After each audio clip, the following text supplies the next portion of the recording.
57 तर 1947 हा 90 वर्षाचा रणसंग्राम कशासाठी होता?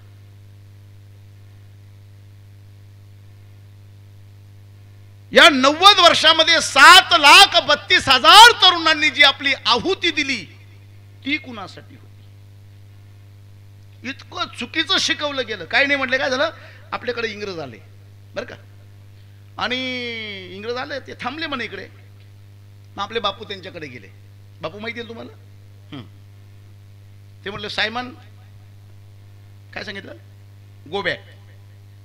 इंग्रजांनी बॅगा उचलल्या आणि ते निघून गेले आणि आमचा देश स्वतंत्र झाला. बरोबर आहे? पटलं तुम्हाला? कविता केल्या त्याच्यावर. साबरमती के संत तूने कर दिया कमाल, क्या दे दी हमें आजादी बिना लाठी बिना ढाल. वारे साबरमती के संत, ऐसी कैसी कमाल कर दी वही आपने. अरे नंगा पुंगा घूमने से और चरखा घुमाने से आजादियां नहीं मिलती है बाबू. बिना लाठी बिना आजादी मिळाली असं कोणाचं मत असेल तर 1857 तर 1947 रणसंग्राम कोणासाठी होता? ज्यामध्ये 7,32,000 तरुणांची आहुती कशासाठी होती?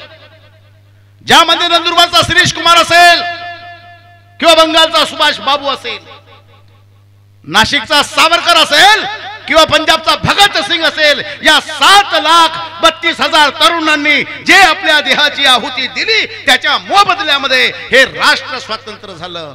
कोणत्या बापूच्या भरोश्यावर नाही. आमच्या डोक्यात फिट आहे म्हणजे काय नाही. कोणी तुम्हाला मारलं का त्याच्याकडे? कुठे सांगता तुम्ही? किमान महाराष्ट्रात तरी नका सांगा गाड्या. हो, हा कोणता महाराष्ट्र आहे? अरे ज्या महाराष्ट्रात सिंहाच्या जबड्यात हात घालणारी पोरं जन्माला आली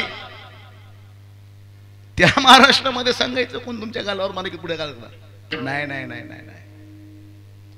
पण चुकीचा इतिहास ऐकून ऐकून, चुकीचं खाऊन खाऊन काय झालंय आमचं बापू? आमचं पाणी फ्रीज मधलं, बरोबर आहे की नाही बाबा? आमचं दूध फ्रीज मधलं, आमचा भाजीपाला फ्रीज मधला, आणि आमचे विचार थंड खाऊन खाऊन हे रक्त थंड झालंय. आणि अशा थंड झालेल्या रक्ताच्या माणसांपुढे बुवा कीर्तनकार मेला तरी परिवर्तन होणार नाही. म्हणून मी काय करतो, किमान कीर्तनापुरतं का होईना माझ्या रक्त गरम करून घेतो. तुम्ही म्हणाल काय करतात? काहीच नाही. कीर्तनाच्या अगोदर छत्रपती शिवरायांचं नाव घेऊन टाकतो. तुम्ही म्हणाल त्याच्यानं काय फायदा होतो? सांगतो. छत्रपती शिवरायांचं नाव घेतल्यानंतर कमीत कमी 2 तास रक्त गरम राहतं. किती तास? आणि तेवढ्यात माझं कीर्तन. नंतर तुमचं फ्रीज मध्ये ठेवणार आहे का तुम्ही? नाही ना.